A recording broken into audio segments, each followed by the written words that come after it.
spots right up here. All right, okay, so can we start with Steve and Linda and go around and just do a quick introduction? And I guess I'll start. I'm Ryan Bolton, facilitator for the CAG. Okay. Steve Ward, section chief for the one of the remedial sections for EPA Region 8. Superfund program. Linda Keeper, I'm the project manager for the Lava Superfund site as of November of last year. Leah Coyhouse, we're the City of Aurora Planning Project. Jennifer Harrison, EPA. Molly Larson, I'm the senior planner with that. Nice to meet you. Suffered. That's There's only two there, right? It's like, oh, Go ahead. Ada Pankey, citizen. so far,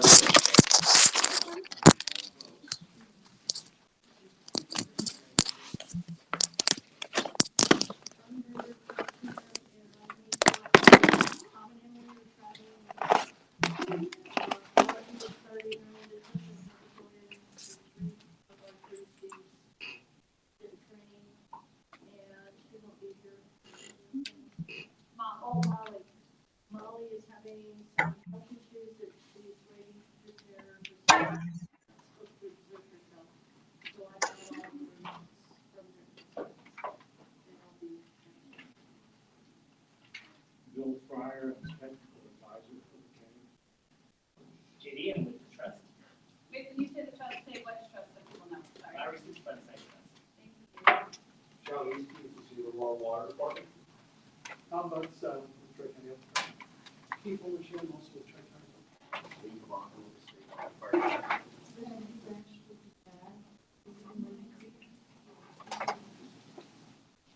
Karen Hancock, City of Aurora. Janine Madimer with the State Health Department. Sharon Wilson, community member. John Hernandez, citizen. So,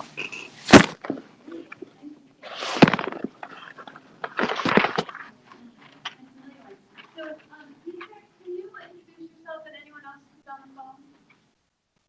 Hi, everyone. This is Dietrich McGinnis with McGinnis and Associates. You should use your phone or use your telephone. Hi, this is Dietrich McGinnis with McGinnis and Associates. Thanks, Dietrich. Can y'all guys hear me? Yeah, we can. Great. Is there anyone else on the phone? Oh, there's just me. So I need to say a couple of things. One is that I put on my glasses, so I can see, but not, but they're far away. So like, if you make an expression and want me to see it, you have to be really hard. So that's just one thing. I apologize. And the other is just a reminder that we have to be outweighted. And so it really helps the facility if we can skedaddle. And so I think that means more on people, if people want to chat afterwards, we usually do, just to do that. So, welcome everybody. And does everyone know the agenda? Just passed out and agenda and we can bring the rest of the room. And you want to be sharing your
20 minutes.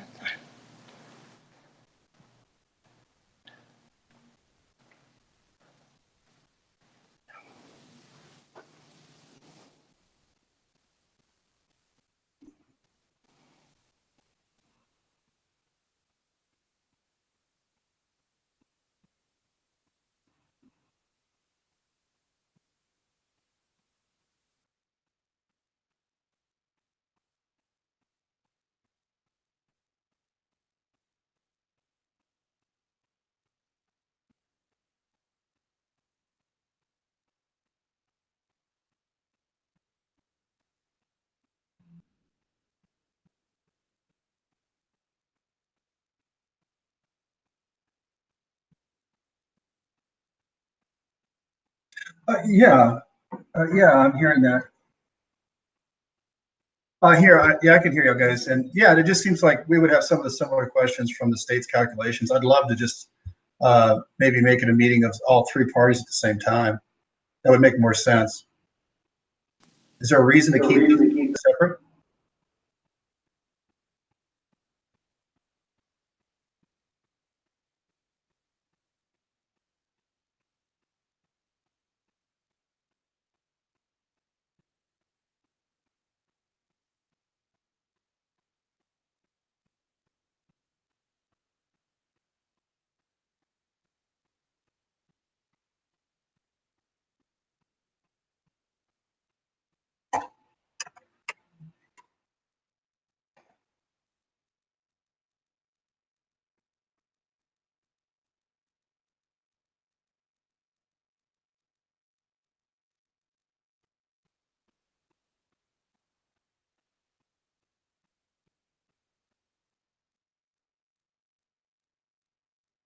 Can I throw out a question about whether it could be?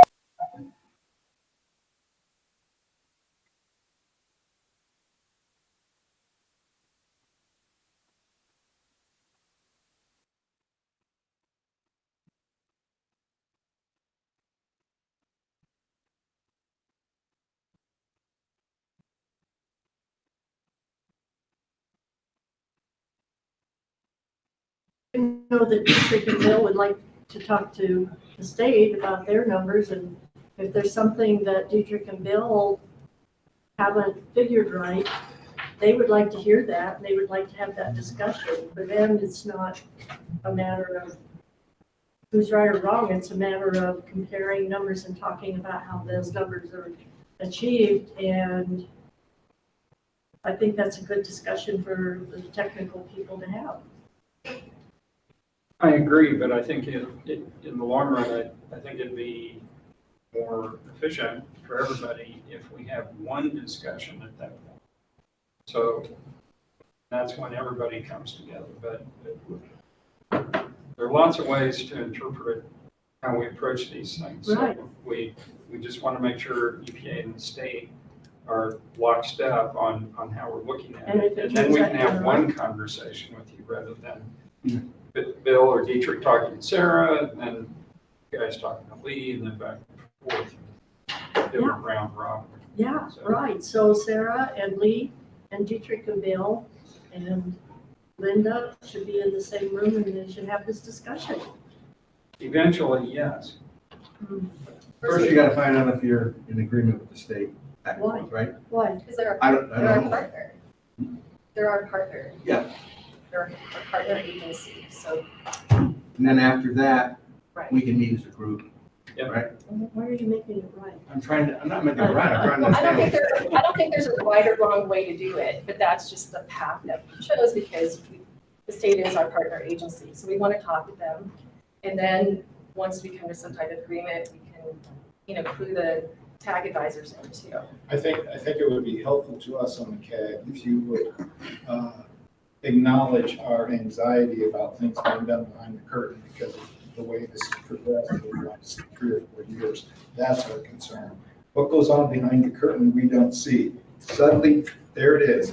Hey, we're in agreement with the state, with the EPA, everything's fine. What's your problem? And that's what we fear. I'm not saying that's what you're doing.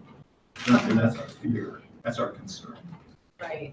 And on a technical level, we do have to have our discussions because this is a very complex site. And so I I'm just asking for you to understand the understand where anxiety. we're coming We're not trying to hide anything. We just want to have a technical discussion. And then, so what do you think, Lee? What's your opinion? And before you say, I want to hear from you. Can I just say one thing before we just? Yes. Because one thing that I have heard from, I think, John, the thing that you asked just now is for acknowledgement of the anxiety, right? So on the one hand, there has been CAG anxiety about things happening behind closed doors. There's also for the last year and a half been discussion between EPA and the state about we need to get not only our relationship straight, but also on the site, but also our stories. We need to try to not get triangulated with each other. And so there's those are both happening. Those are both true. But I think part of it is acknowledging from the CAG's perspective that there's anxiety around it as well. Okay, I just wanted to say those things and then we go ahead. Yeah, I'll just emphasize the state's ready anytime, any place to discuss these numbers because on May 6th, this estimate will be 5 years old to the day. So we're ready to talk whenever to anybody. But we'll never, I think, come to an agreement on what the right assumptions are and what the right numbers are. The key is, and there's a cross-reference here to the meeting summary that was handed out. It's on the bottom of page 2. Sarah's presentation included the following points. The state agrees with that first point that it's a complex site and there's lots of uncertainty. My question for EPA is that second bullet, starting with the word attempts to calculate, is that a response to one of these estimates or is that just more of the same general statement? I know we have to ask Sarah. Okay. Because I wasn't paid for the presentation. Because if it is a response to the state estimate, which is all I can speak to, the state stands behind that estimate. And the other key point here is because we're never going to agree on what assumption is correct and what this all comes down to is where is the location of the 0.35 microgram per liter 1,4-dioxane plume north of Mississippi. I think there's grounds to question some of the estimates that have been made so far. Like I say, the state stands behind our estimate. And what's most important is to understand that uncertainty. And in this second bullet on the bottom of page 1, or the bottom of page 2 that extends onto the top of page 3, Sarah mentions 4 things that either will be done or won't be done that are going to be better than trying to extrapolate where this plume is. And I would love it if EPA would walk us through how we're going to figure out where the 0.35 contour is based on these 4 things. Because I don't think we're going to get there without going north of Mississippi and collecting the data. And that's what the state's interested in doing, is delineating the plume as opposed to anybody's estimate, including the state, of where is this. We're not going to know where it is until we figure out where it is with data. So that's where the state's at. But anyway, we're willing to talk about any of these estimates anytime, and that's our main concern is when are we going to go figure out where the boundary is. So we'll set those meetings up. So what would the scenario be if y'all meet together with the state, and you do not come to any consensus? What happens next? Do we still get Are we to left off at that point? Yeah, I mean, that. Right. It's a possibility. Well, there is certainly the possibility that we will agree to disagree about certain things. But at the same time, we still have to move the site forward. We still have to answer questions. So one way or another, we'll have to figure out what those next steps are. As Lee was pointing out, whether we agree or disagree on the modeling, the calculations, the extrapolation, we still have to figure out what the most important questions are and how to answer those. So, and that you kind of hit the nail on the head. That's kind of the whole purpose of having those discussions ahead. So you all don't necessarily have to be in the middle of that and trying to figure out, well, I kind of like what they're saying, or I kind of like what the other folks are saying. So, Go But ahead. that isn't what we would be doing. no, We're looking to Bill and Dietrich to be part of the conversation. And it doesn't matter what we like or what we don't like, but their opinion is important in this decision-making process. Well, And so- absolutely, and I don't want to make it sound like the state and EPA are going to come up with the answer. That's not it, but we have to have a plan, and we have to have proposals to present to you to say, we've talked this through, we agree on this part, we're not so sure we agree about this other part, Okay. but this is what we think makes sense to do. What do you think about that? And this is where it's based on. And so, again, from our perspective, we do think that makes sense just from an efficiency standpoint. And to echo what Linda was saying, it's not for concealment or, having some discussion that, you don't need to be part of. We absolutely want your input, but go ahead. So I don't mean to interrupt. So just for purposes of this piece, it sounds like you all, EPA, are going to be pursuing this conversation with the state starting in May. That I wonder if it would help to have some kind of commitment that there will be a time in a certain, whether it's, in the next something, 6 years, 6 months, or 2019 or something, a time when you will then bring the tag advisors into that decision. Whether you agree or don't agree, but you will have to come to the agreement with the state about what you agree to disagree about. I'm wondering if there's a way to assure the tags are not going to be Well, left I out. thought I If heard there's- Linda say that after you meet with the health department, you want to meet. That's what I heard too. That's what I All heard. right, For that discussion, Okay. right? so I understand that, and, I guess I'm having a problem because we're having this new openness type of discussion on everything, and yet, like I said at the last meeting, you changed that from meeting with the health department on certain things, but you're gonna meet with the WSDs and discuss, and then you'll bring the health department into it. and- No, it's two separate things. Like, meetings I have with the WSDs are about, and we're gonna talk about the work that's going on. They're Yes. very work related. That's Yes. all. The discussions we have with the state are policy and practice related. So they're two different things. So the WSDs have nothing to do with the calculation discussions at all. What kind of they do though? Because Tim Shangrock gave his calculations, and those are the things that we're I'm interested talking in finding about out. since I've been on the site, Okay. since November. Well, there's been no estimates since then. These are all from These are 5 all years Right, ago. and that's what I'm saying, is we haven't talked to, this isn't even a conversation that I've even got anywhere near. There's so much work-related stuff that, we got 2 hours full of. When is this due? What's coming up? What problems are you having? That kind of right now. So just for this piece, am I hearing it right that the state, and it sounds like there is a commitment to bring in, to sit down with the tag advisors and the state and EPA, Yeah, even if there isn't an agreement, but at least will have agreed to disagree. Is that fair to say? Just so Yeah. that, okay. and I've talked to Dietrich about, we'll give them any information we need. I'll check back in with him, see how things are going, if he needs anything else. We're not trying to hide anything. We want you guys to have the information that you need to make decisions and understand the site. There's none of that happening now. So this is a question about the second bullet on the update that has to do with document sharing, and I think Linda you were starting to, you see on this? Yeah. So this idea about when is the CAG going to be brought in, and it sounds like there are going to be different approaches based on the different types of documents. And this is, I don't know if you want to just jump to that because that's where we are.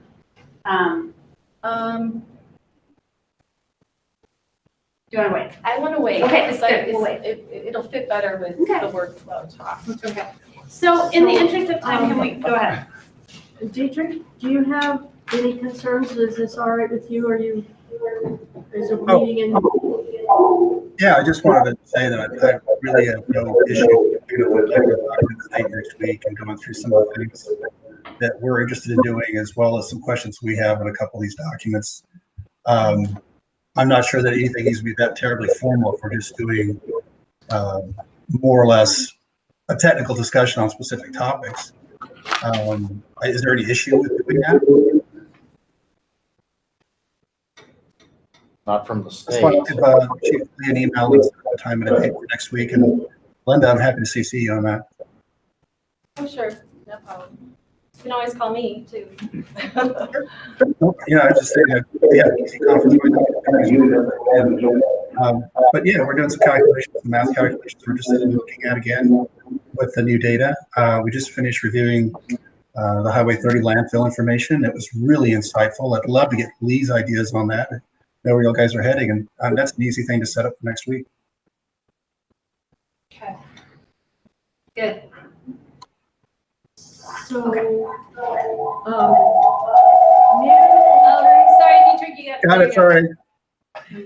so this is fine, and I don't mean to seem negative because I think everyone's trying to work together here, but we're just getting really frustrated because last night we went to another hearing on development between Yale and Jewel.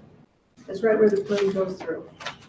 And the developers are just determined they're going to develop in there. We're very concerned about it. I know Troy County has a different opinion with this, but we're very concerned about the plume being in that area, and every house or every building that's there has a sump system that pulls in the plume. And Dietrich and Bill, you're welcome to chime in and assist me with your concerns. But the point is that we're worried about development going on in there until we know that Denver has done something to put some kind of an interceptor at Yale, because we just keep building, and now we've got this plume going down all the way to Mississippi. And somehow or other, we're gonna have to figure it out. We're really frustrated because we went and talked to the planning last night. We all testified. And it's just getting really frustrating that we still have this stuff going down there and we don't really know what's happening. And we told the planning commission this, and the planning commission turns around, well, are we liable if somebody gets hurt from this? Well, no, not us, we're the city. Hello, it's not who's liable, it's who's impacted. And so we're just really getting so frustrated with all of this. And we'd like to figure out where we can go and how we can get to the point that we can feel assured that when people do build over there, that we have a good idea of what's coming through or what isn't.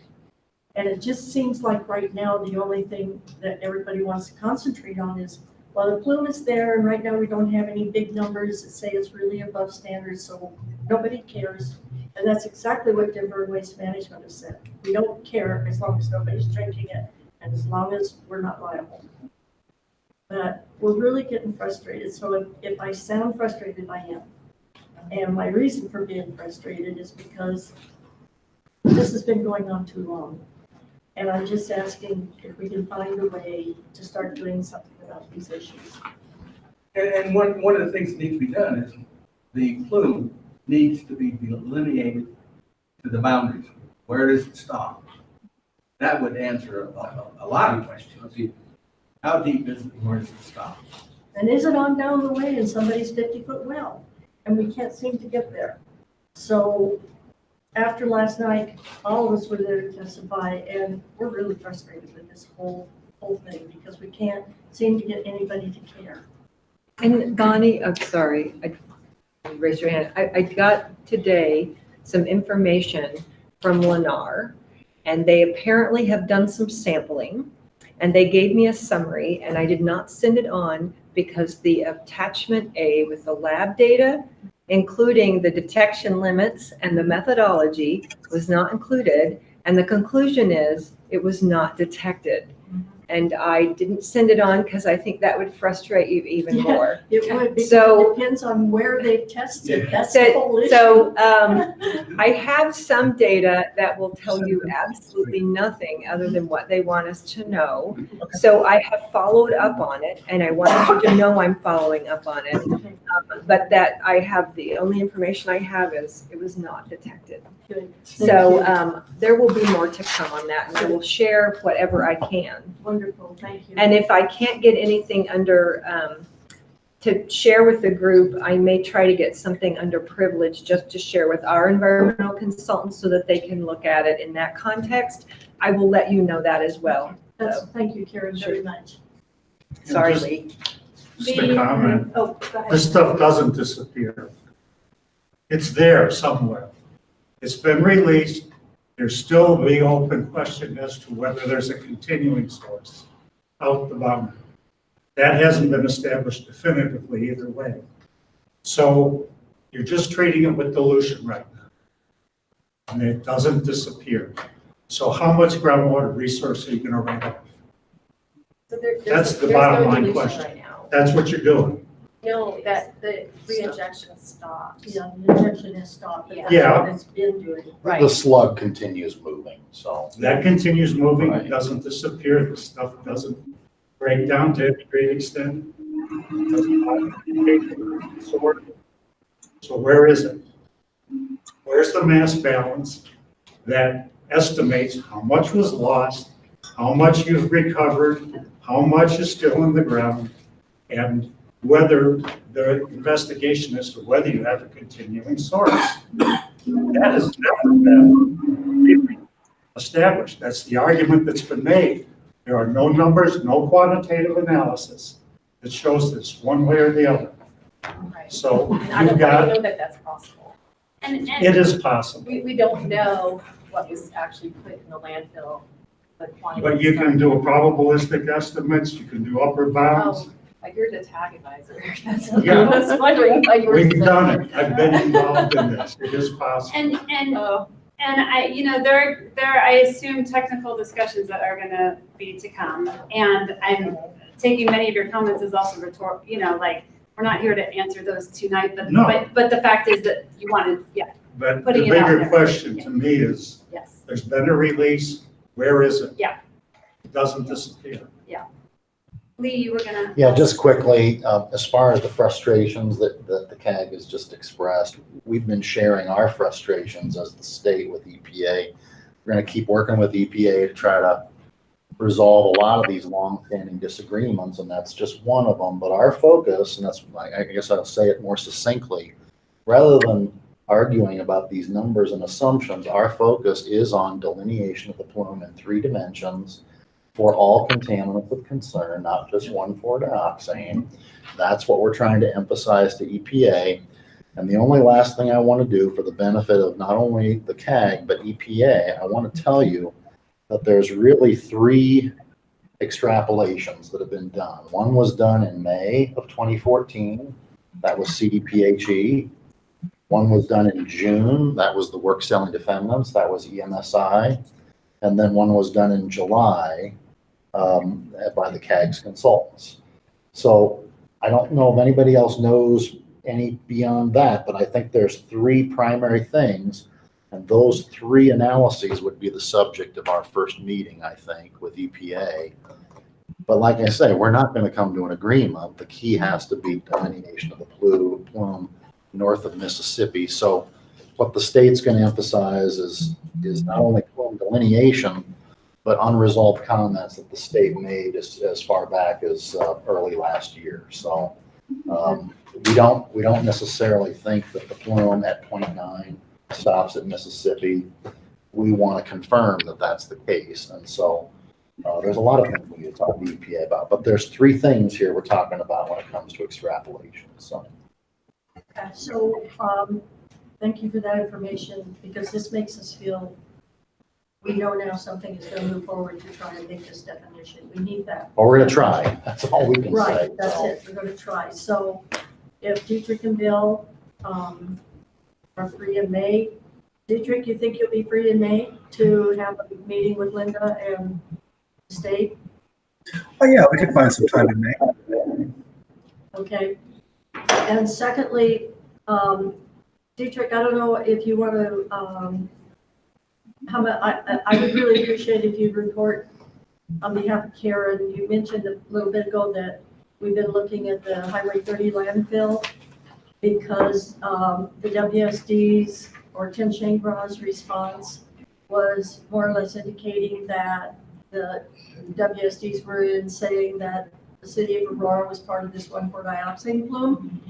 So do you mind giving us a little report, you and Bill, give us a little thoughts on what you've come up with? I know you're going to be talking to the city's consultant that did this. Dietrich and Bill are the kind of people that they like to be courteous to who did the work. So they are going to be giving him a call and giving him the report and everything. Dietrich and Bill, do you want to? Well, and before you do, which I think is great, but because it's going to impact the time on our work session, I just want to check in with the CAG to make sure you're okay taking some time away from that. It's just a presentation, isn't it? No, I mean, it's presentations and discussion on these Okay. topics. So I would like to do this real quickly. Won't Okay. take any time at all. We'd just like Karen to know what, because when Okay, the good. WSD start blaming everybody else, including the septic and leach systems over in Gun Club Estates for the plume, then we've got to ask some questions. And so Dietrich and Bill did go through it. So Dietrich and Bill, if you want to take a few minutes, but can you also just summarize for everyone what it is that you're reflecting on or sharing about? Bonnie just said it, but if you could just restate it so everyone's clear. Can you do that, Dietrich, for us? Okay, yeah. First, I'm assuming folks are familiar with that facility, landfill, where it's located. 97 acres, miscible solid waste, some construction waste. The assessments, I think they stopped operation in the 70s. Correct me, Bill, if I'm missing any dates here. And then we looked at numbers, it's really 92 this last year by Quantum. I think what got everybody's interest and a response from the work settling defendants, and we were really reviewing their document in regards to Lowry as much as anything else, was that they had detected 1,4-dioxane in the north, that would be the northwest extremity, or just the northern end of it. And there was questions about what it was associated with. Their approach, they gave a really nice discussion of geology and hydrogeology for their site. It fed right into what we're looking at that north end of the plume near Mississippi, for example, showing the channelized flow and what that really meant to where things would end up. I'm not sure that, I think they can support the conclusion with their data that 1,4-dioxane that they detected is more likely related to Lowry. They did some interesting water chemistry to demonstrate some of that. It's far from complete, but I think they did a nice job and well scoped for what they did. But the takeaway for us looking at Lowry was the channelized flow they noted. And they did have some interesting features that they were able to visualize from that really give us an idea of what type of hydrology we're looking at moving east to west, as opposed to just north of the site, but east and west of what we have the plume right now. And so I think that's a takeaway, expanding that horizon. Okay, I think their detection of 1,4-dioxane is pretty consistent with what's been found in the north end of the plume, and kind of gives us an idea that it may be a while before we get to that. It's a little bit farther north, I think, is what their data suggests. What would you add to that, Bill? Well, I think the report does contradict the implication from the work settling defendants that the occurrence of the 1,4-dioxane at the north end of the Highway 30 landfill can be attributed. I got this. I'm getting it backwards. You know, they're saying that the Highway 30 landfill is producing the dioxane seen on the NEPZ wells, and the report seems to indicate, if anything, the opposite, but it's not definitive. But it certainly does not support the dioxane in the NEPZ wells coming from the Highway 30 landfill. There's a lot of work to be done on detailed hydrogeology in the area of confluence of the channelization coming up Murphy Creek with the channelization on the west side of the Highway 30 landfill. But that seems to be a much more minor feature. And it seems to be, that confluence would seem to be dominated by the Murphy Creek drainage. So I think that report discounts that accusation or inference from the WSDs about the attribution of where the 1,4-dioxane is coming from. And it's much more convincing than the presentations for the Lowry work coming off the north end and going up the Murphy Creek drainage, because there's visualization there. It's fairly rudimentary, but at least there's visualization. And it supports a conceptual model much better. I would hope the takeaway from this is the amount of 1,4-dioxane that could be attributed to the highway very well fit in the Lowry landfill.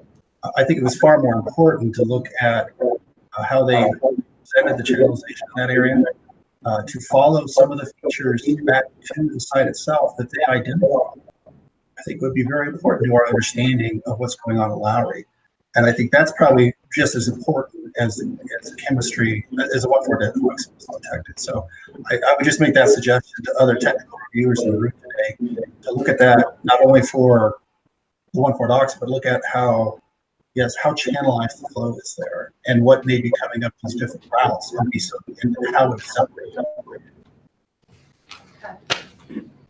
Thanks. Does anyone have any comments or questions about that piece? Or maybe there's a lot of them, but are there any that you want to address now before we move on?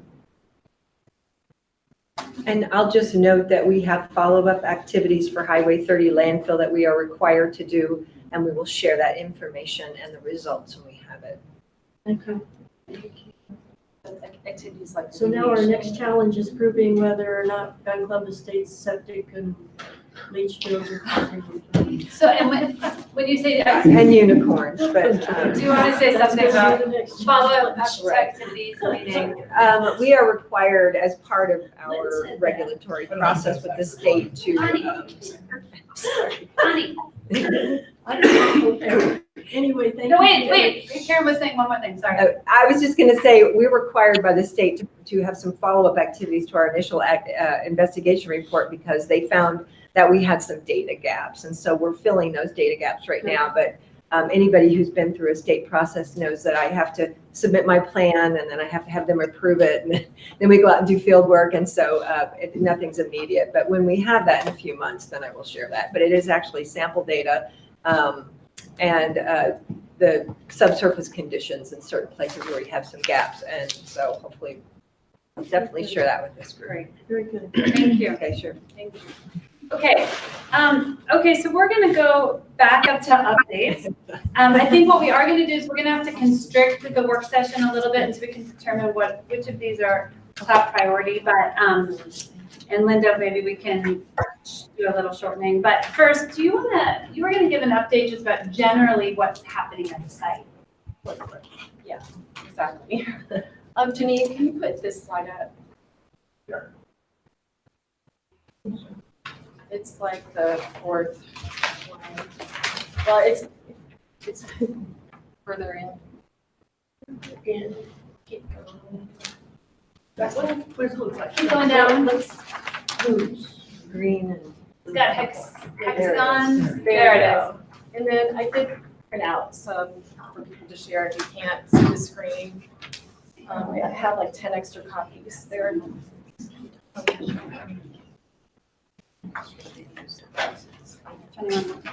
it for you. Thank you.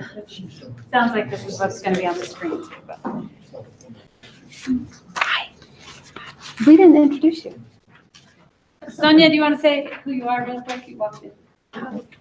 Sonia Skakis-Grilla. I'm a CAG member. Somebody else. Sorry to be late. No problem. Did you walked in? You already introduced, okay, good. You moved. John, okay. Sorry, Linda, go ahead. It's okay. So I put together just a general workflow diagram of all the work that's started. After the 2017 5-year review. So the stuff in green is work that's in progress right now. And a lot of those, you guys commented on work plans that were generated to produce this work that's happening right now. The blue is in the planning stage. And then after all this is done, the last thing that we're gonna do is update the groundwater monitoring plan again, based on the information that we collect through this process. So the cessation started, and that's where they stopped re-injecting on the upgrading on the North Boundary Barrier Wall in the fall. So there is a total of 6 sampling events. The data from the 5th and 6th are coming out fairly soon. And they'll have another sampling event in June. So we won't have a summary report till July. So, and I'll get back to that. The north end plume delineation, Sarah's broken that down into 2 phases. So the first phase is where they put the nested wells in along Mississippi and Gun Club, and then there were a couple other wells that were put towards Yale, so we would have nested pairs to get information from. That data report will be coming out in June too. Once we get that information, Sarah's going to evaluate it and see if she can delineate out the plume to the extent that she thinks it needs to be. And if it's not, then we'll go to phase 2, which is we'll put in, see what other wells might need to go in. So that is about the June timeframe. The groundwater modeling, which is also called the numerical model. So that's a subcommittee of highly technical hydrologists and geologists, and he's on that committee. They've created the model, and I'm a chemist, so I'm not a geologist or hydrologist. They created the model, they do a calibration report to make sure everything's working properly. So they're at that stage right now. David Egerton, he's one of our consultants out east, and that's just his specialty. And other people have given their comments on it. WSDs have incorporated that. The state is gonna comment at some point. We've invited them to, but they wanted us to get EPA's comments in first and then comment after that. So that's on track, but the numerical model, the final product for that, really won't be ready for at least 3-4 months. Work is progressing. The 3DVA, we're probably 90% complete. So at the next meeting, Sarah and Diane McMillan from Tetra Tech, who has been working on EPA's behalf on the 3DVA, are going to come and do a presentation and show you what the model shows. The model works off of a high density of wells. So it's really going to show you a model from Yale to Quincy within the boundaries. Everything north of Yale, there's not enough wells to really create a great 3DVA. So we're going to use other delineation methods to delineate that side of the plume. So we're really excited that she'll be able to come and do that. I won't be here. I'm going to be in headquarters for a whole week that week. So, but you have Sarah and Diane. We have what? I'm sorry, I missed it. You have Sarah and Diane. And then, so the work that's in the planning stage, so analysis of the capture zone areas, because there are several different types of capture zones within the site, we thought that name better reflected that because there's different, the MW38, the North Boundary Barrier Wall. So we're working to put together an outline of what goes in that report. And so Lee has commented on it. We've gone back to the WSBs. They're doing rewrites, and then there's going to be a draft. So once it's in that draft form, we'll have it available for the TAG advisors to comment on that too. What we're trying to do is get everyone's input in the beginning. So when we get to the final project state, it's ready to go final. So in the past, with some of the work plans, like one person would comment, they didn't incorporate the other, and it would just keep going. We want to try to get it all up front and condense it down. And then the conceptual site model, that's also in the planning stages. They're gathering what information is going to be in there, the historical.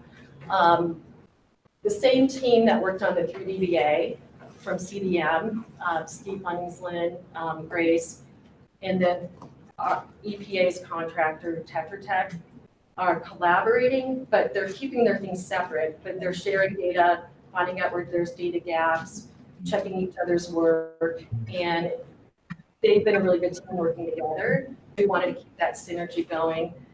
So we don't have it at a point where there's something to comment on, but the state will get with that, and then we'll get back to you on that.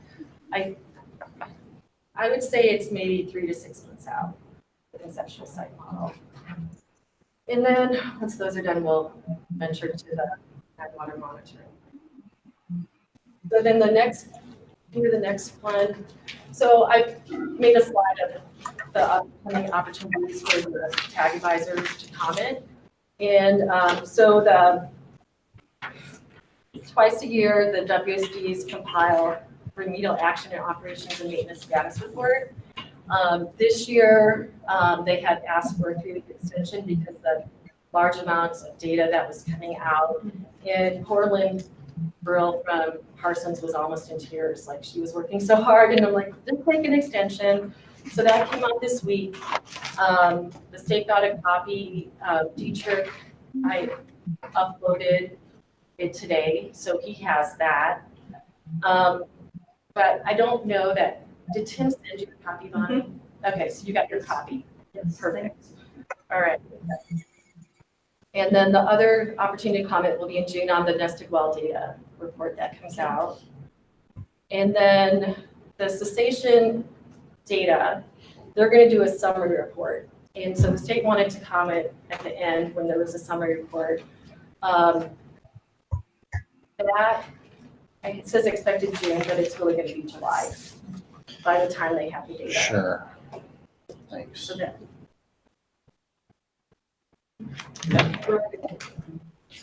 any questions? Yes. Yeah, I'll just comment, first of all, there's a little typo there. That's 0.15 micrograms per liter, not deciliter.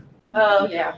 And I don't know that the state had any sort of like interest in, we will look at the summary report, but we're interested in the monthly progress reports on the total cessation. So Right. we'd love to get those, but we're not getting them. So It just came out, so I haven't got them to you. no, we're talking about the March version, the April version. Then there'll be a, Progress report. Are you talking about the progress report? yeah, the monthly progress reports. So the last one that you got was 4, right? No, 3rd. So we have October, November, December. And that's where we got crosswise with EPA because we thought we were giving things to the public before you had them. But we only have the first 3. So we believe the 4th and the 5th are out. We would love to get those. We would also like the 6th and the 7th. Okay, so number 5 just came out like 2 days ago. Right, we're interested in that. And so we are interested in the summary report, but we're not getting the status report, the semi-annual status report, and we're not getting these monthly progress reports. So you didn't get a status report? I don't believe so. You were on the CC list. Okay, maybe it's in the mailbox. Did it just came hard copy then? So Yeah, it came Okay. hard copy in 2 days ago. all right, I stand corrected if that's in my And then mailbox. progress report, because I know I gave tag advisors progress report. Right? Yeah, you've got it. I don't have it, so I would love it. Okay, So sorry, I thought you had it. No. Okay. I'll send it to you. And thanks. then, Thanks, Bill. That's why we have these CAG meetings. Okay. okay.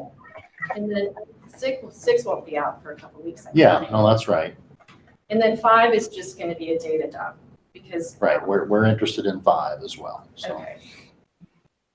because we don't have, if we don't have the report, we don't have the data. So Okay. So, and I think that's it. Okay. So I think the CAG had a number of questions. We ended up putting them in just a work session format where I think Linda had an initial response with the idea that there'd be some discussion on each. I think some of these are shorter than others, some of these topics, but we basically have between now, we have Now, we have 50 minutes. Is that you? Thank you. So are there, can we transition now into that work session format? Are there any questions or concerns before we do? Okay. So then what we do is we don't record, we just have it be in the form of discussion. And Linda, can we, after this meeting, post these slides on, or with the minutes of this meeting? Maybe I should make my fraction like deciliters. No, before, you can make it again, but I mean after that. Okay, I just want to make sure that I didn't have to take notes because we could actually put these on the. So Linda, why don't we pass it over to you to go through these topics and just know that we're going to have less time than we thought, so we'll have to just. Well, this is session data progress reports, so it's just similar to what Lee and I were talking about. The data reports are still coming out. The summary report will come out in June, July, probably July. And then at that point in time, we'll be able to evaluate what happened during the cessation and what that really means. So I think it's just best to wait until we get that data. So I think there was a question about some of the data, and I think that this was part talking about questions about the data that we wait for July. Yeah. And does that work for the CAG in terms of the questions that you all have been batting around from these reports? Well, data is what's going to tell us, and so we have to wait for the data if the data is there. But saying in July, we probably have more information, more solid information. Yes, absolutely, absolutely. You'll have like the full report. No. Oh, I don't know what it's going to look Okay. like, but there's going to be a summary report Okay. for it. Just a question. From our numerical model would be available. I have this cessation report there. Is the monthly change going to be calibrated to the transport model? That's is to do that, but that is a Sierra question. Yeah, we'll have to. That would be important in that area. Well, I just want to clarify, you just mentioned the T word, transport. It is not a transport model, just a numerical. It's got to be a transport model. I'm just telling you what is done. Numerical groundwater model, and then it's not a model, it's a 3D visualization analysis. A lot of times people call that a model too, but I want to be crystal clear, it is not a fate and transport model. So I'm just leaving it at that, but I don't want you to think you're going to get a fate and transport model. The CAG would advocate. The transport model has a management tool for this area. I would disagree, but this bus is leaving, and I just want you to know what this bus is. It's a Presumably, calibrate the flow model. Oh, it could be, yes, but that's not on the agenda right now. So it's really, as far as water quality goes, it's through EVA. You've got hydraulics. Just so you know. Okay, so I think this next bullet is also pretty straightforward. It's clear enough question that I think was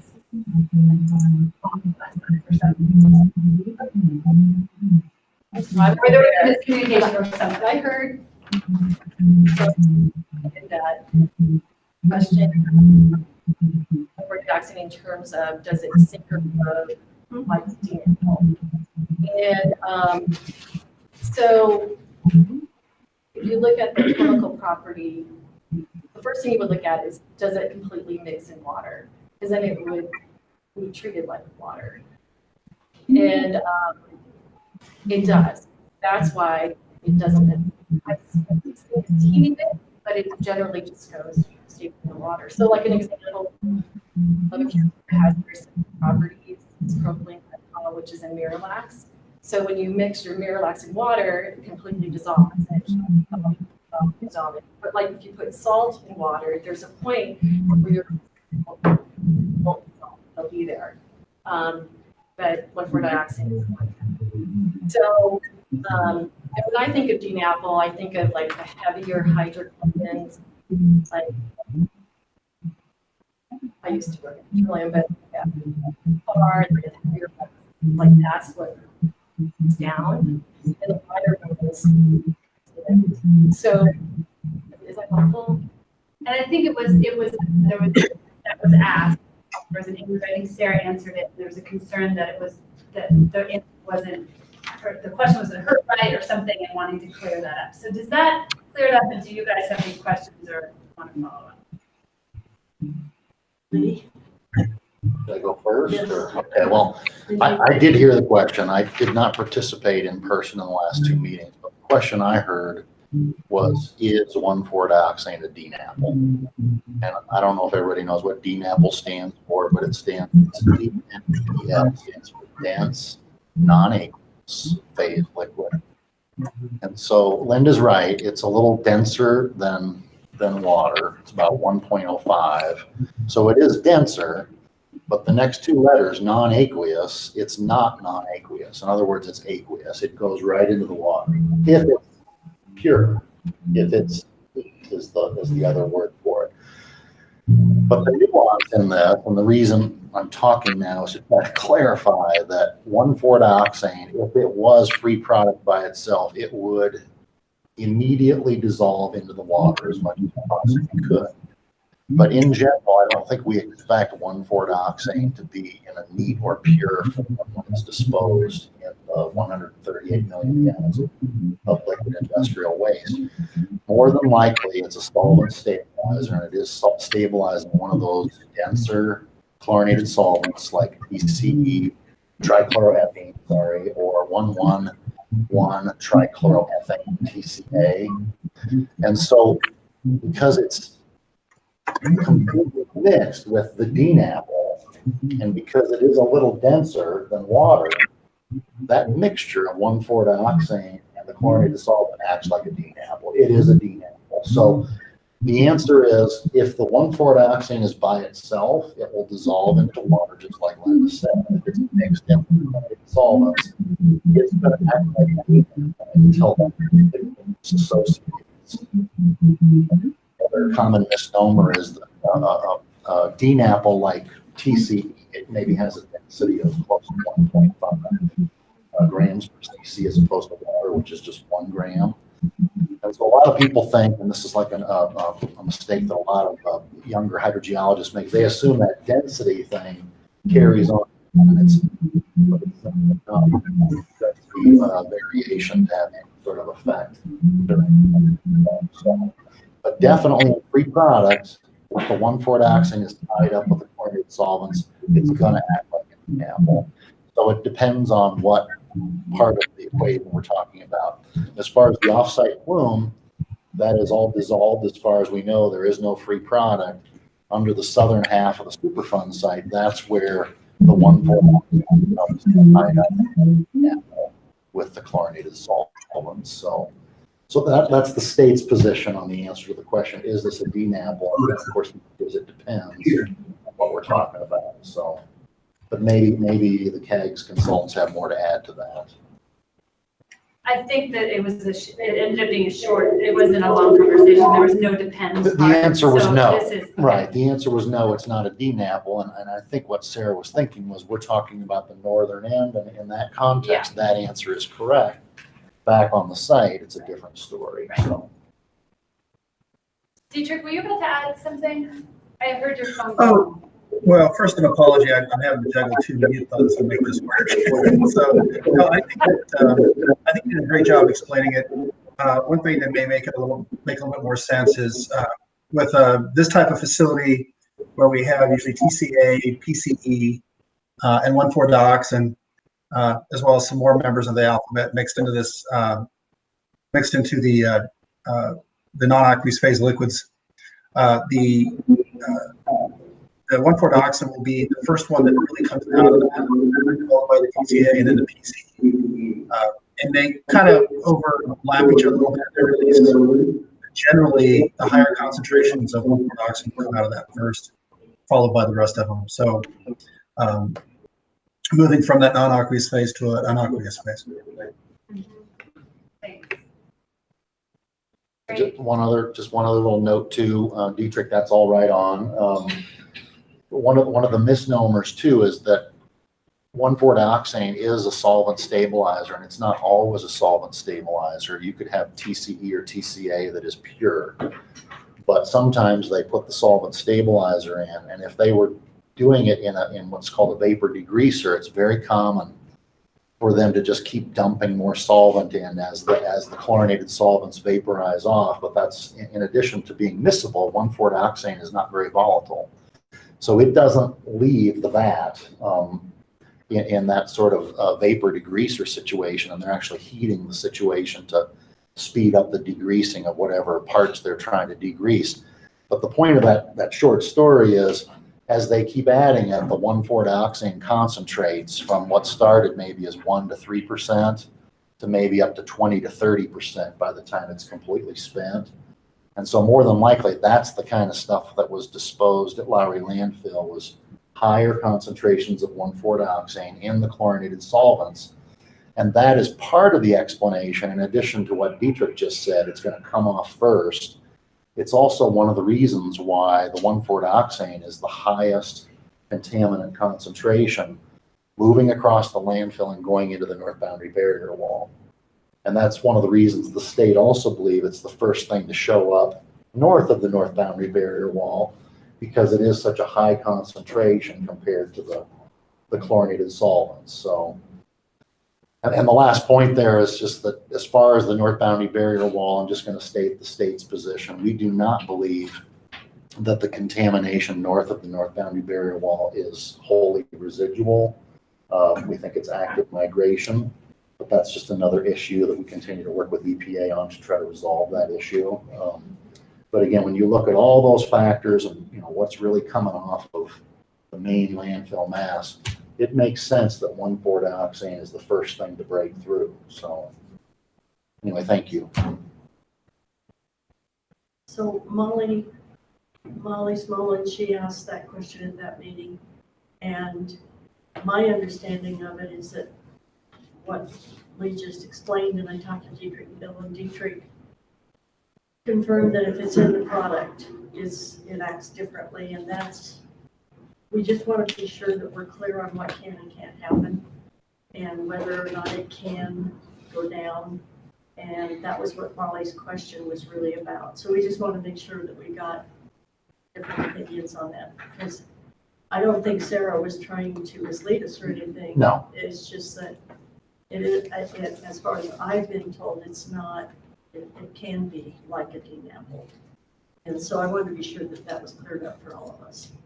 And I think the 3dBA presentation will really help visualize the volume of the 1,4-dioxane, at the landfill site. You'll be able to see the bottom of it, the top, the ends. It is pretty clear.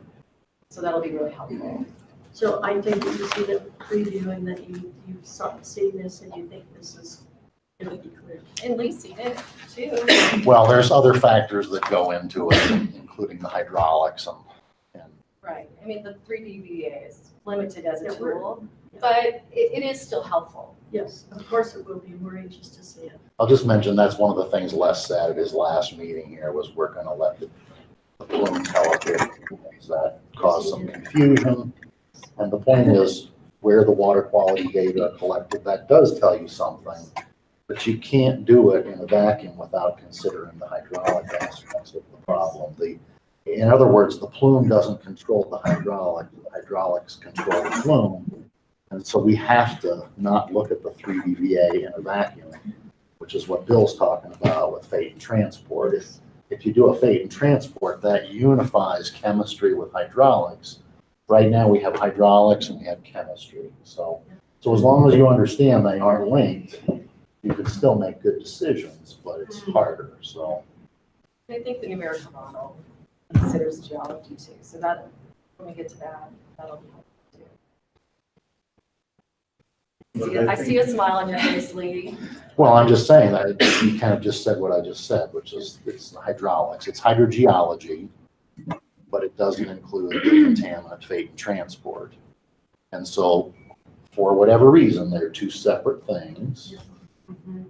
And you have to, Transport model will tell you move that. yeah, it would integrate the The two fluid things, itself. right, Once it's calibrated to the data. right. So last point, and I'll stop talking very soon, which is the state, if people don't know it, the state still stands behind all of our recommendations and all of our issues in the 2015 white paper. None of those have gone away.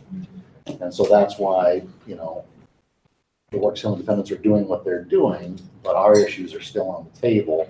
And one of the most important ones of those is the seepage velocity estimate that we did that shows a ratio 3 times horizontal to 1 time vertical. And it's kind of scary to think about that, but that is what the data show. And we're not looking at extreme data, we're looking at average data, nominal data, right down the middle data. You could find extremes if you wanted to, but just looking at that middle of the road data, it's 3 to 1. And I'm talking about flow now. I'm not talking about some weird property. It's vectors. And the picture that the 3DVA is showing is something more similar to 300 to 1. No, it makes me think when the 3DBA comes out, I can imagine, because there's going to then be a visual way to have a lot of these, people are going to have a lot of questions and conversations. I wonder if, because it's coming next month, Right. but then we have a lot of data coming in June and July. I think it might be helpful, and the tag advisors might be helpful in thinking about this and how to sequence discussions and what questions are likely to come up so that we have enough time to get at the kinds of things that are coming up now and to line up those questions as much ahead of time based on what you know is coming. So that's just a heads up to the CAG and the tag advisors that might be something to think about now, since the next meeting is when we're going to be starting it. Okay. So can I move us along? Okay.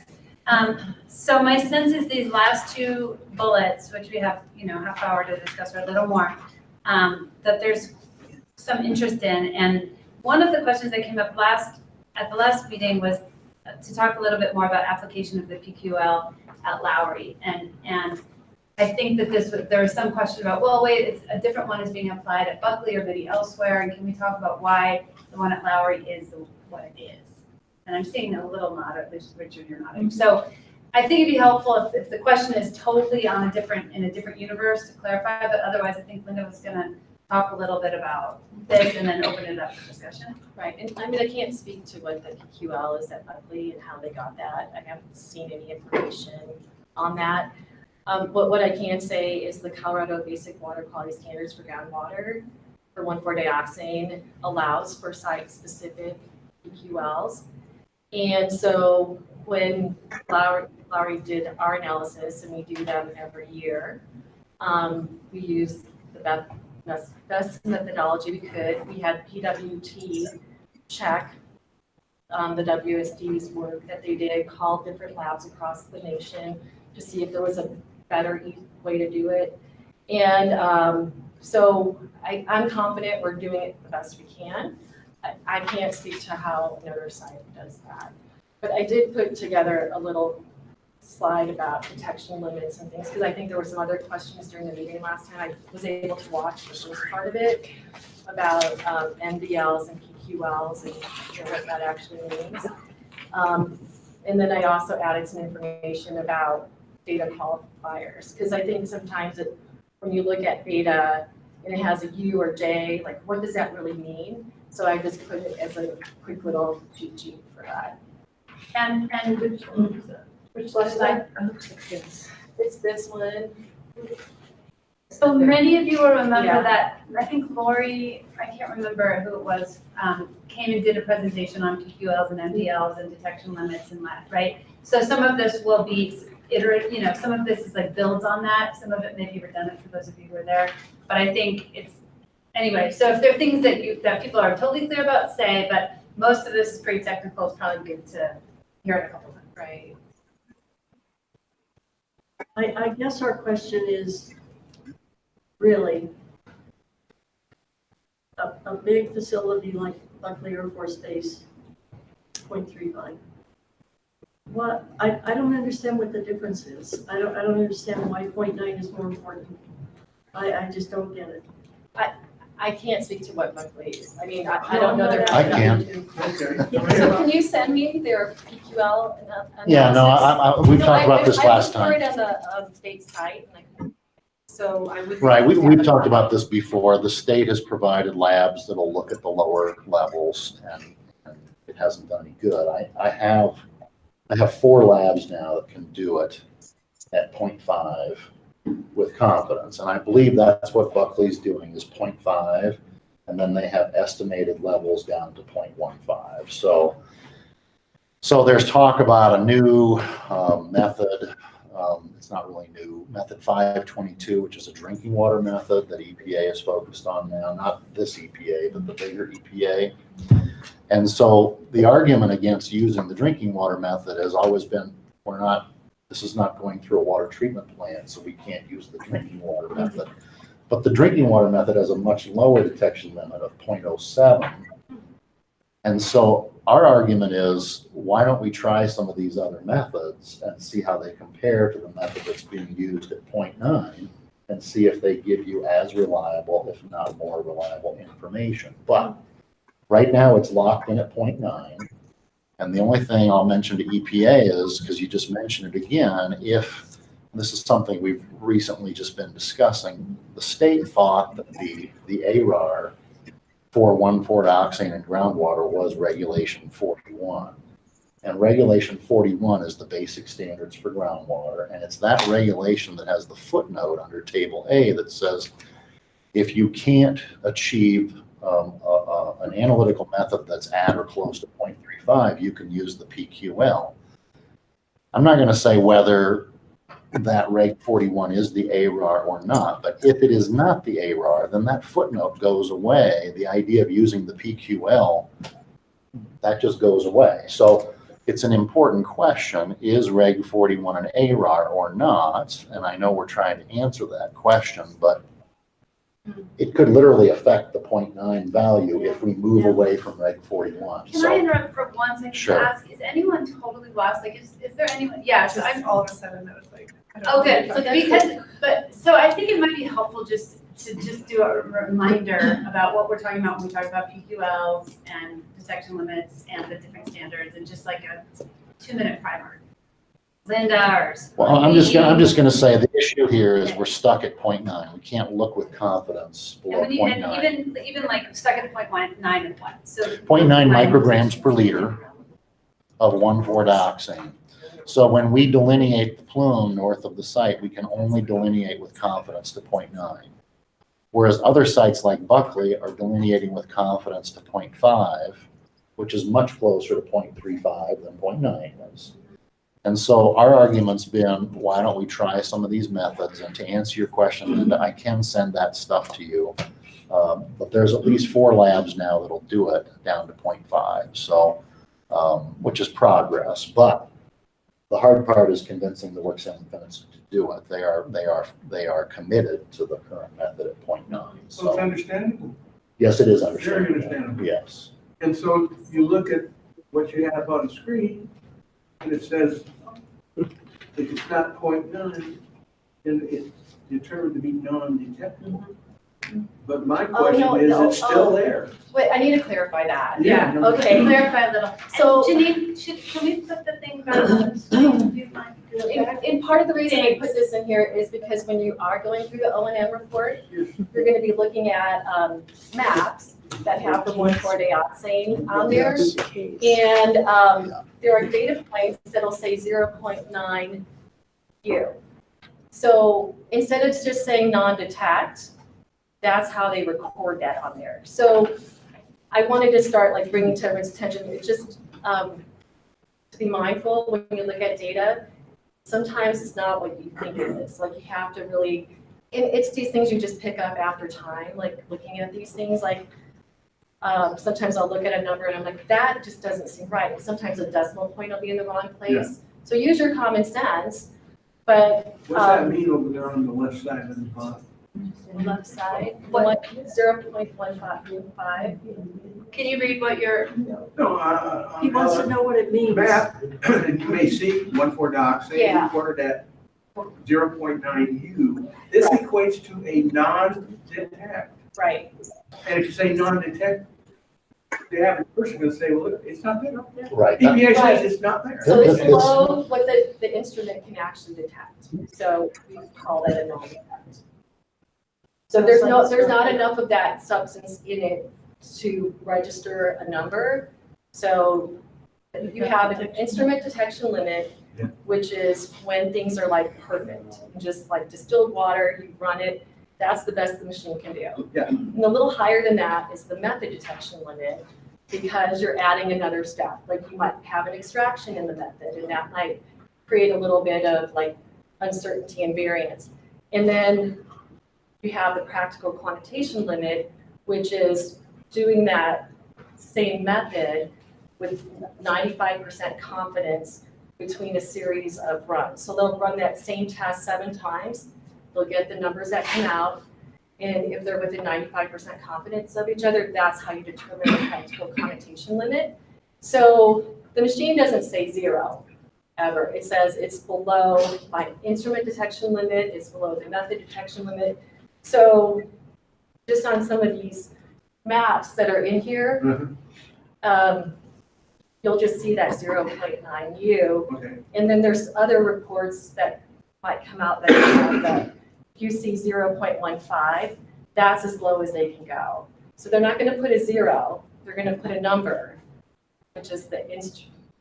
So CDPHE's 4 labs could solve all of this understanding. We can move it in the right direction. It's not a complete solution. But I'm gonna say this is a little confusing, Linda. You won't see 0.9 U, you would see 0.15 U.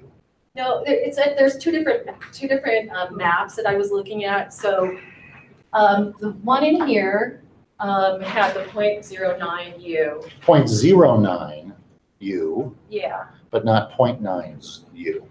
So the point is, Oh, no. Right. the point that I'm trying to make is the PQL is 0.9. The practical quantitation is 0.9. So we can see with confidence down to 0.9 and above 0.9. But between 0.89 and 0.15, that would be J values. Yes. Estimated. Yes. Those are estimated numbers. Generally, we try not to use them for quantitative purposes. But the point is 0.9 U, if it's showing up in that report, it's probably a typo, because the point of the PQL is they can detect with confidence to 0.9. Anything below 0.9, like 0.89, 0.7, 0.2 would be a J value. Once you get to 0.15, then that would be a 0.15 U. We're not detecting it at 0.15. So the point of non-detecting at 0.15 is we know that it's not there above 0.35. So that's good to know that. But yeah, the 0.9 U is a little confusing. If it's 0.09 U, that's even a little more confusing, but. Yeah, I got you. That, their actual number that they reported, it'll come out in the preliminary data report, is 0.15, which is also not detect. So on here, it looks just kind of like you look down here, like, oh, 0.9, that one's non-detect, but you have other hits down here. Sure. So I just wanted to kind of give you some information to kind of help you when you're looking at these maps. Sorry and for data the confusion. and things. Oh, no, it's in her, but it's in, Bonnie has it. Well, and this is their copy. We were gonna leave this with them. That's why we brought it. Okay. Anyway, so our objective, our goal would be to lower the 0.9 PQL as low as possible to get it closer to the state standard, the health-based standard of 0.35. Yeah.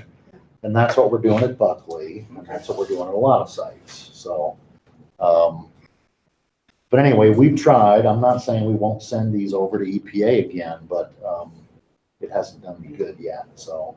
I guess so the rationale is that the EPA allows WSDs to use 0.9 because the WSDs do not want to use different labs that can detect a lower amount.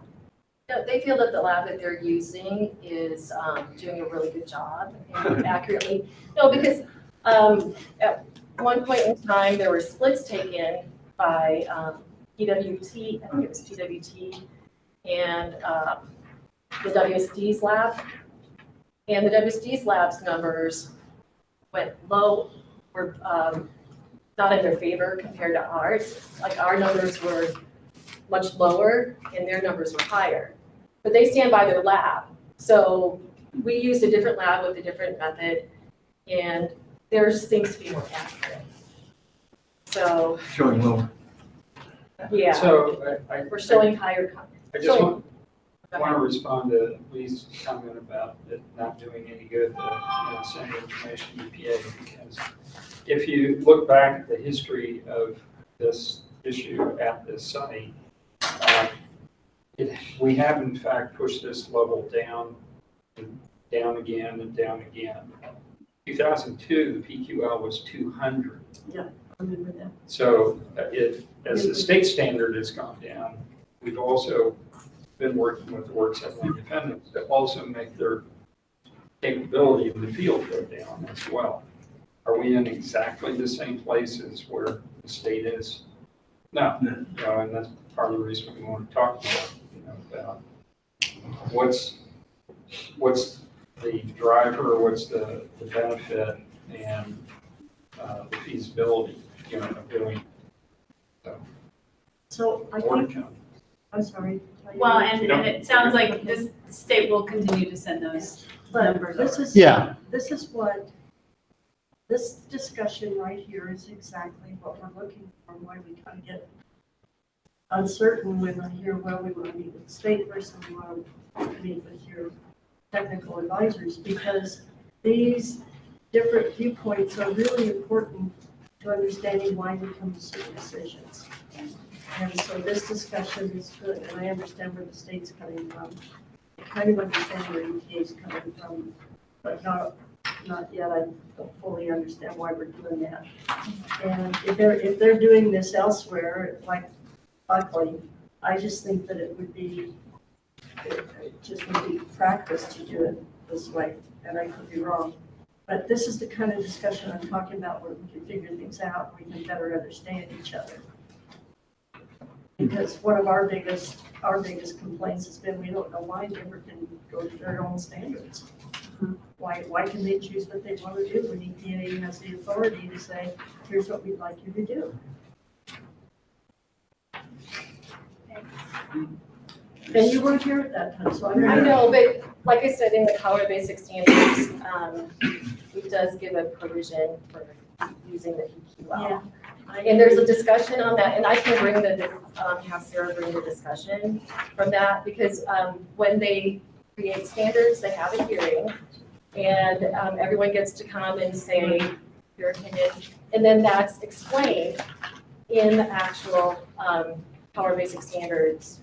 So you can go and read why they picked that I number. really And understand Sarah. I mean, Sarah could bring that information and things, but I've been involved in those kind of hearings. I've actually testified to some of them. And I know how it goes. right. It's not as straightforward as that. And I'm not criticizing you or anything like that. I just think that most of the response I've heard from the public when we say Denver can do it 0.9 and I believe they're required 0.35 and some other sites too. By the way, what's Kim Sales? What are their levels? I wish I could tell you. I don't work on that site. Because that site is moving around and they're gonna have to get that under control, so I'm wondering what, but I'm just saying, it's just hard for the public to understand why this goes on.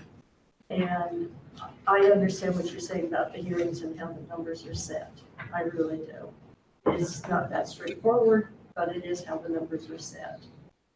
So I appreciate you trying to explain that. I think we're just gonna have to agree and disagree on It was where it about should 5 or or shouldn't 6 be years and ago. see it right. So And we've it's sent not to really other now. labs since Since then. the early That's really the 2000s. point. And Yeah. that's good in itself. I'd rather have it 9 than 200 or 500 or 2,000 Right. anytime. So it is good. It's just the public can't understand why. Right. Did you want to say more about If I could just point out that this was a discussion in 2012. It's clean at the time, put out a white paper on this. It's still, I think, very relevant to the discussion. I think it's a really important one to bring up. This might be something we want to kind of check mark we want to make continue the discussion, but one of the options as we look at rewriting the groundwater plan is to deal with the very different water types and analytical issues between the site and this northern plume, which is now looking at something that's the size of the site again. It might be much more practical to look at the wells of that water type on the site, which, because it doesn't have free product, because it has a lower salinity, is less of an analytical challenge than what's been faced on the site. And my concern has been that if you could, that the higher limits are very understandable, some of the challenges faced back on the site, but not ones faced north of the site. So I think that one of the question I have is, will EPA consider things like that in rewriting the groundwater plan? It's something for us to take into consideration. I think that's a good point.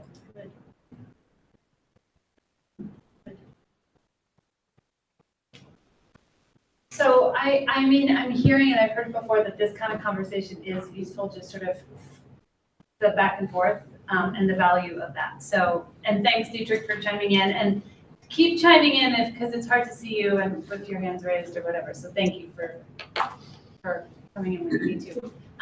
Okay, we ready to move on to this last work session topic? Linda, do you want to address this last topic on this ongoing interest in well testing? I know you're going to talk a bit about it. Are we done with these slides now, or are we gonna finish those? No, I think we have some more. Do we have more? Actually, with the slides, I just put together some information just that I thought would be helpful. I haven't been participating, before November. So I know there's like different degrees of knowledge that people at the CAG have. So Bonnie's an expert, and then we have some new people. So I'm trying to like accommodate all different levels of education here. So I thought, and we can just, I put together, what is CERCLA and Superfund are interchangeable in ways. A lot of times when you see EPA here and you see Steve and I, we just represent our part of the Superfund program.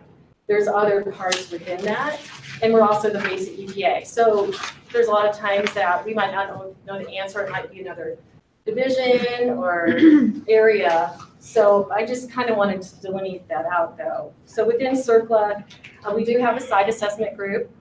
And so if there's a site where the contaminants are above their screening levels, then we can recommend to them that they do an investigation. So they do that investigation actually with a grant from the state, through the state, and a lot of times the state will go out and take the samples. So that's one of our groups. Our other group is our removal program. So if there's a threat of a release or something to immediate impact human health and the environment, they can go out in a moment's notice. If I see a situation, and I'll just use up in Leadville, sometimes we'll have a property that has a high level of lead in a child that's being exposed. So I can write up what's called an action memo, and I have to justify why we're doing that action. And I have to put in the evidence that I have for that. And I have to run it by my legal team, and then I have to run it by my management. And I mean, it's a lot that goes into it, but we know that removal actions justified in standard report. And so that's what our removal program does. And then we have Superfund, which we clean up the most contaminated sites in the country. But we're also broken into several parts, and that's the next one. Within Superfund, we have our non-federal facilities, which Lowry landfill is. Then we have our federal facilities, which Buckley Air Force Base is.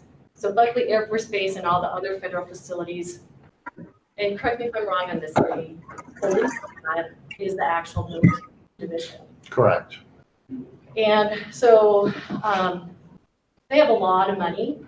So they have a lot of frankly contamination too. So they have a lot to clean up. And they're big, long, decade-long projects that happen there. And then in between that, we have our non-NPL sites. So those don't qualify to be an official Superfund site, but we might go and do some work on them. And so then that's this next chart here. So this is like the typical Superfund process. And this site is in the O&M. But this process, we can jump in at different points. So if we're looking at a site, we need to do a remedial action. You might just go in and do that right away and then go back to a feasibility study. So it can move around. But if it doesn't qualify to be an NPL, we still did the work. We helped out the site. National priorities list. So that's that. And so when we have the same type of sites like landfills, we have these things called presumptive remedies. So that means somebody's done this before, they thought the best way for it to be handled, and they'll write a guidance document on that. So Lowry landfill fits in that category where it's a containment remedy. So that means we didn't remove the majority of the contaminants. We did a drum removal there and some other things, but it's being contained. It's not ever going to be cleaned up to where we have no contamination at all. And I think about 95% of our sites have waste left in place. It's very rare for us to get all the contamination out. So how do we decide like what is safe or not safe? So we use these carcinogenic risk assessments and calculations. And I just put like what some of the factors are that they use to determine what the carcinogenic risk is for different chemicals. And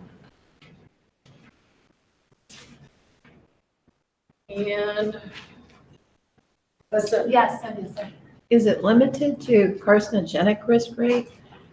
Or does it include, since it says, for example, toxicity, would that include neurological toxicity, reproductive toxicity? All those are encompassed in toxicity?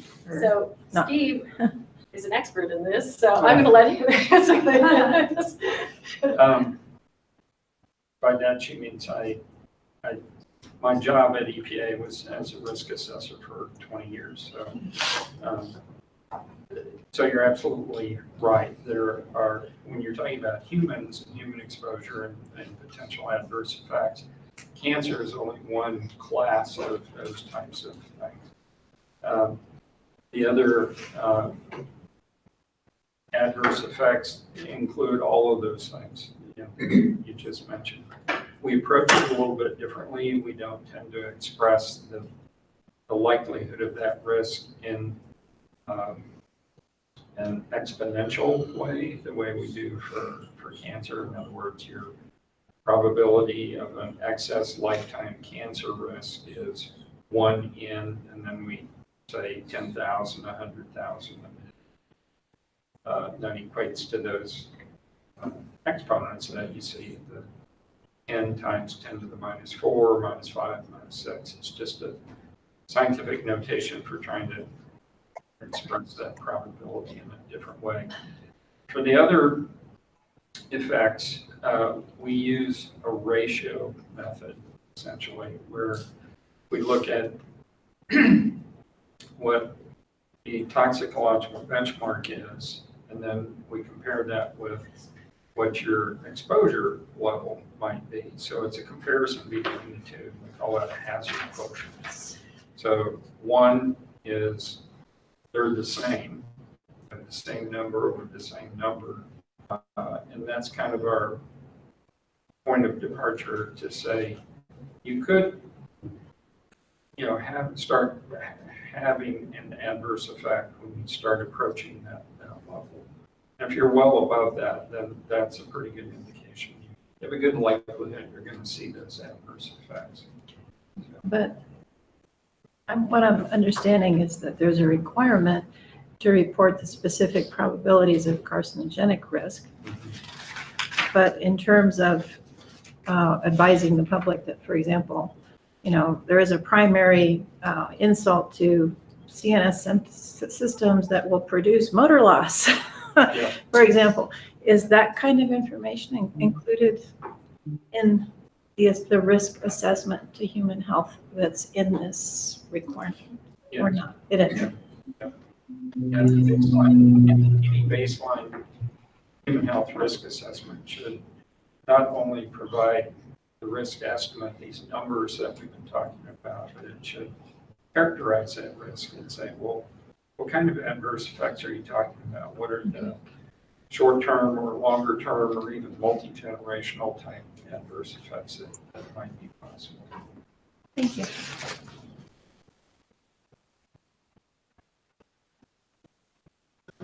So the type of the wells. Okay. So, so today I'm just gonna speak to the 2014. What? The 2014 well request. So we're on to the specifically talking, sort of transitioning to the specific request to test private wells, which has come up a lot and people have had a lot of questions. I don't quite know what we want to do with this letter.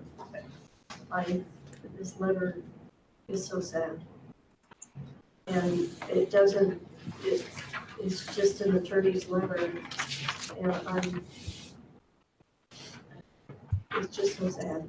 And I know that the state really wanted to go and test this well, and I think that just on behalf of, because of where the well is located, that just for the sake of till we find out, I still believe that we should have done something. And this, saying all of this to this man who asked questions about his well is just, this is just legal jargon. And it really ticked him off. And now we can't even, I think this is sad. But if anybody wants to discuss it further, that's fine. But to me, this is really sad.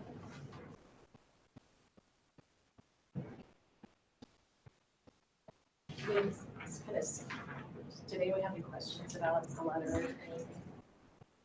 Maybe just as a point of clarification, this letter, and you'll see the date at the top, is from the summer of 2014, was in reference to one particular property in a location that is different than Gun Club Estates. It's not right there with the rest of the development.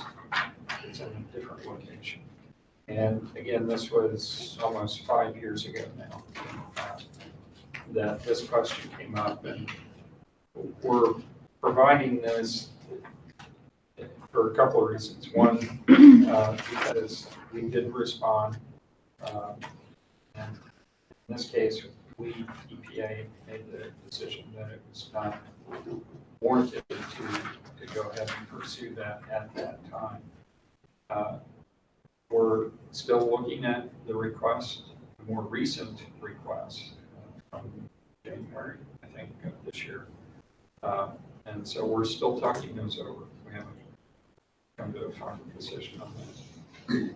I guess that when you have people like us who've lived out there for so long, and I can remember when the tires were still covering the pits at Lowry, and those huge Euclid tractor tires, huge tires, we'd have every so often a real gully washer. And we would find the tires from on top of the pits at Lowry past this man's house. And when I used to ride my horse with my kids, we'd try and go across Perfect Creek.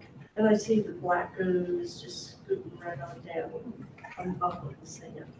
Don't know what was under it. But having known this and knowing that there's a possibility that was, you know, the water's been that far and maybe just further down, you know, I just feel that personally that this would have been an opportunity to find some answers. And you know, if there's nothing there, hallelujah, we never want to find it. But this man, it took us a long time. It took one of his best friends who went to Vietnam with him 3 months to talk him into even talking to us. But when we found out he had a hand-dug 50-foot well, and we knew what went down that creek bed, and you've got Coal Creek Virgin, and you got that stuff coming from over on Seneca, Gun Club. You know, we just wanted to know how was this well, and finally he said, you know, I'm kind of like the canary in the mine shaft. Let's find out. And so I'm just really sad over this. I really am. And the health department fought very hard to at least just go look. And so I really do have to say thank you for what effort you put into it, because at the time, we just felt like nobody cares. Just legality is all we care about. So, you know, right now we can sit here around this table, we can say the guy's well is 52 feet. For all we know, he can be polluting his own well. We don't know. He's a welder, he does mechanic work, we don't know. But my God, I don't wish that on anybody. And like I say, I've seen what goes down with it. And it goes right into his house.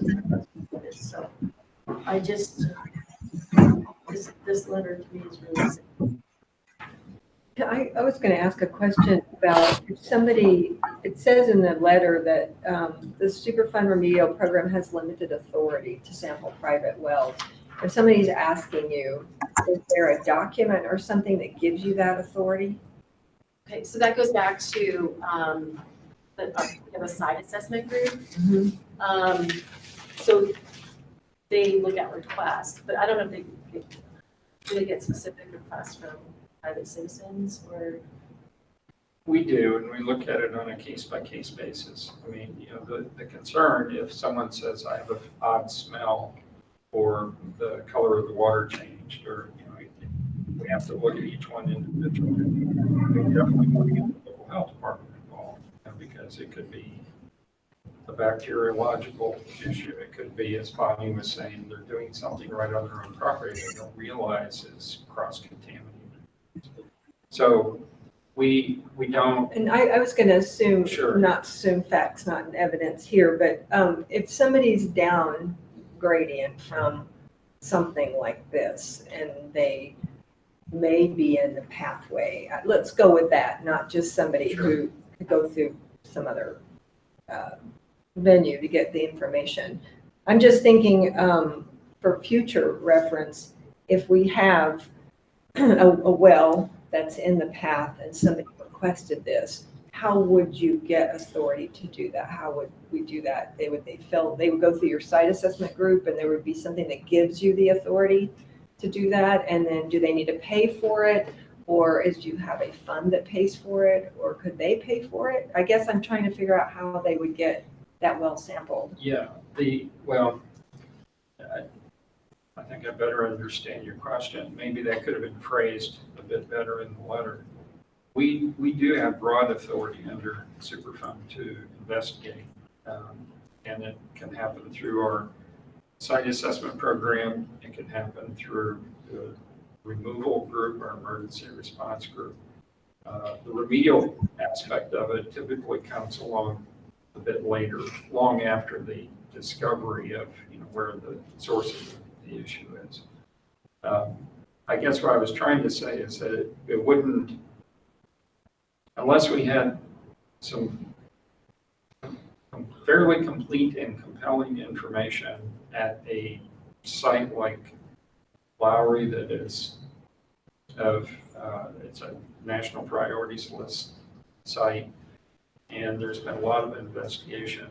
Unless we had enough information to connect those dots and say, there's a good likelihood that we should be looking at that. That's where we would say it may not be the right thing for Superfund to look at that. As Linda said, it could be other agencies, it could be other programs within EPA that might look at it. So it's not a matter of we can't, it's whether Superfund's the right tool to try to apply to. And I was just gonna ask, because I don't think that's reflected in the letter. So, Okay. I mean, I guess I wasn't sure, I didn't see that in here, what you're telling me now. And I agree, and Okay, that letter's 5 years old. Hopefully we're writing better letters in the States. So, I don't know, I mean, I don't know if the state has any resources or if the city of Aurora, like if one of their, well, you don't have any private wells, so that wouldn't apply to you. well, that's not exactly true, but, I guess, I don't, I can't tell because it says your property at something in Aurora, Colorado, so. Oh, it no, looked I like just it meant was- in general. Right, I don't know if this one's in Aurora because it's been blanked out, but it indicates that it is in Aurora. So I'm pretty curious about it. I don't think he is in Aurora, so. Incorporated that. There just seems to be a lot of issues with the letter. I'll just go with Bonnie. If this comes up again, please engage me and Sean and let us, Oh, if it's you in know, Aurora. if it's in, or if it's one of our own wells or, that you need access to. Were you 5 years ago? Okay. I was not involved in this project 5 years ago. and used a keyword there because, as I said, we do have broad authority, but we would never go onto a private property to sample a well without the owner's consent. Right, that's where I was getting at with authority, is it said you didn't have the authority, or limited authority, I guess, regarding, and this was a request that you go onto their property, wasn't it? Am I wrong? He gave his permission. Okay, all right. He gave his permission. It's a little out of context, I didn't have the two letters, I know I've seen the other one. Thank you for that.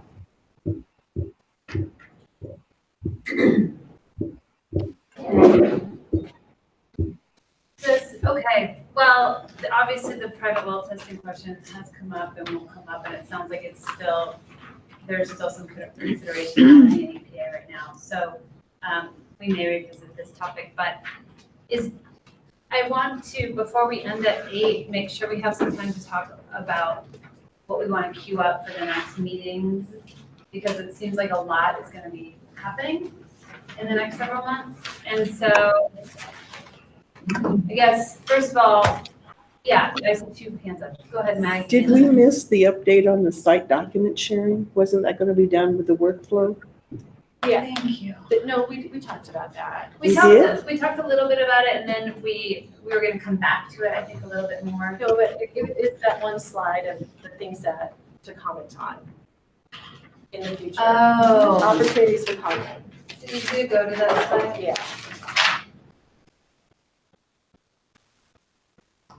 That's site document sharing? So what I Okay, heard then I you say in the misunderstood what that last, was. and It's a different definition. so what I heard in the last meeting, I don't think Maggie was here for that one, but you were talking, one of you was talking about that there's different, that we're transitioning from a phase where there were a lot of work plans to a phase where there's gonna be much more sort of data and Right, different kinds of documents. exactly. So do you want to say more about, yeah? Well, it means exactly what you said. So, previously there were a lot of work plans that you all were commenting on.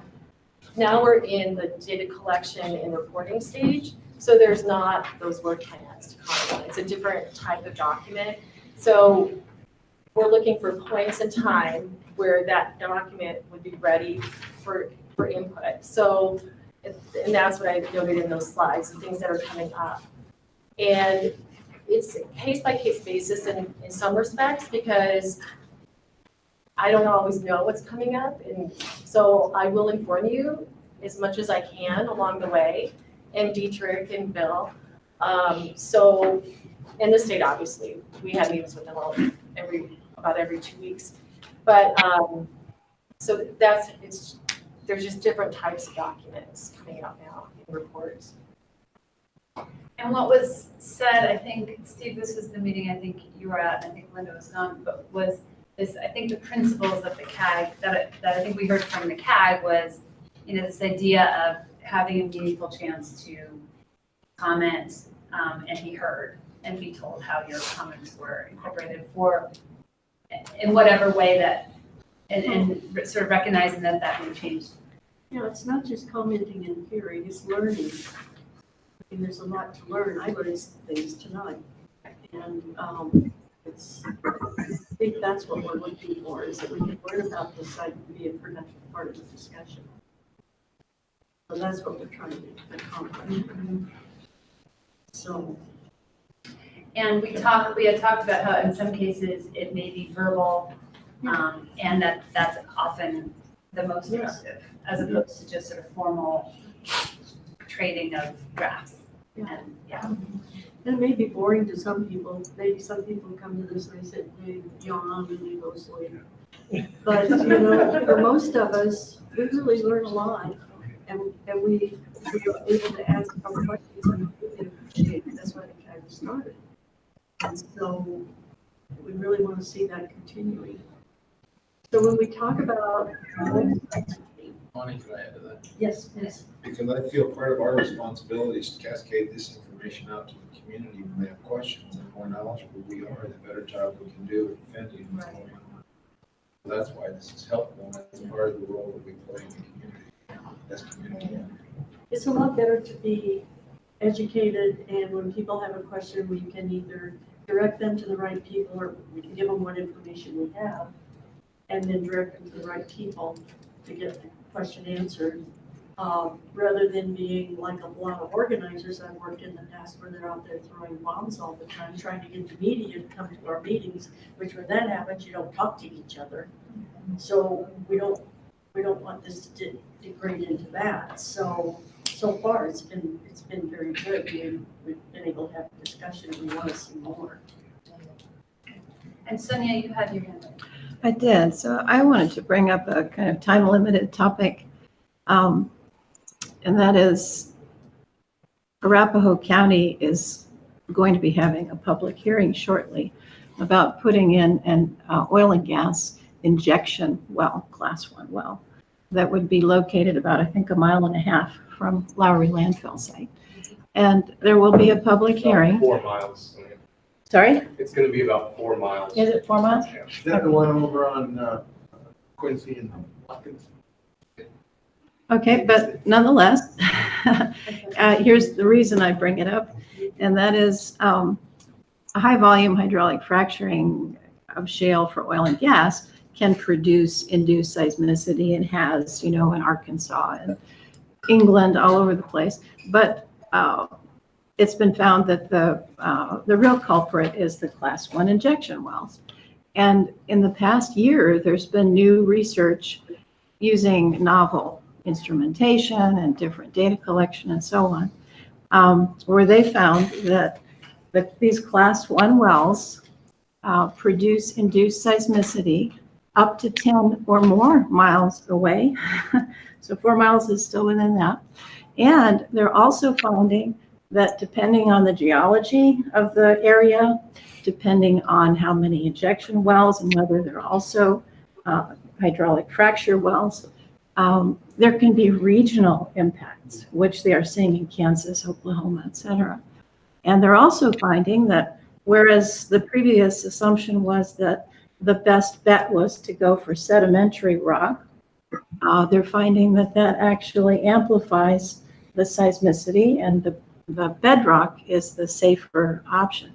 So I wanted to take this opportunity to ask all the levels of government present, City of Aurora, CDPHE, EPA, Tri-County Health, to consider putting in a statement of concern to Arapahoe County regarding the location of this injection well, because of the suspected, especially because of the suspected growth fault underlying the plume, and especially because the law which is passed in our state, which prioritizes, SB 181 was signed into law, and that prioritizes for oil and gas development, public health and safety, whereas previously it was marginal.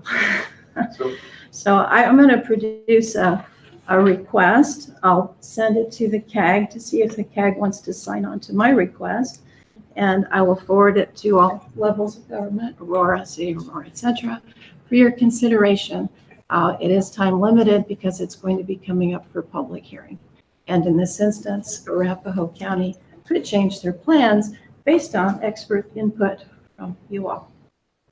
I'd like to just add, Richard's been really doing a lot of work on this, and he can fill you in better than I can, but he's been talking to some geologists that are in the business. And one of them, when Richard was saying that we're concerned about the Lowry Landfill Superfund sign, the guy said, yeah, but the pits are lined, aren't they? And Richard said, no. And the guy sat there for the longest time. He says, that's stupid. So the thing is that Lowry isn't lined. It's not lined. There's sand lenses, there's fractures, and we are concerned about this. And the only good thing that Richard's research has kind of brought forth to me is that the health department is requiring the CD on one of these injection wells. And I think that's the first good news I've heard in a long time. I don't know if it's perfect news, but it's better than these guys just being able to go out and use one of the old wells that was drilled in the 60s and dump her down there, which I'm sure is going to happen anyway. But he's really been merciful, so you can add your 2 cents. But the guy was shocked that Lowry Landfill was not lying to people. Yeah. Well, basically, I heard rumors that there were 3. And so, first I thought off to find the third one. I found 2. One out there.